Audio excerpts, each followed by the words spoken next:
पापा कहले खेत रही त खेती तुहू कर लेब आ घर परिवार के संगे जिंदगी बसर तू कर लेब। पापा कहले खेत रही त खेती तुहू कर लेब आ घर परिवार के संगे जिंदगी बसर तू कर लेब।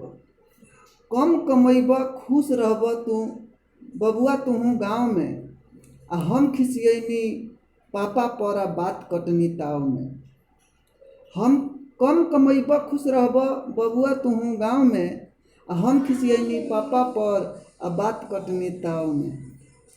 गांव नगर से नेह नाता अपन तोड़ के आया गईनी शहर में हम सारा खुशी छोड़ के। कम कमा के बड़का बनब शहर में हमारा जिद रहे आ बात समझब हम पापा के ई उनका उम्मीद रहे। बात समझब हम पापा के ई उनका उम्मीद रहे।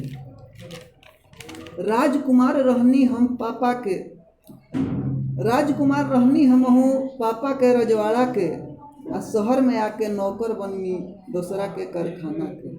शहर में आके नौकर बननी दूसरा के कारखाना के। जरल पाकल रोटी बनौनी चल गईनी हम काम पे हारल थाकल आके बैठनी कोना में हम शाम के। गांव में न कबो कपड़ा धोनी नाही बनौनी खाना आ यहाँ झाड़ू पोछा करे लागल बेटा ई मनमाना बेटा ई मनमाना। बात हो जाला फोन पर कबहू हाल चाल पूछा जाला आ हालत चाहे कसहू होखे ठीक बानी कहा जाला।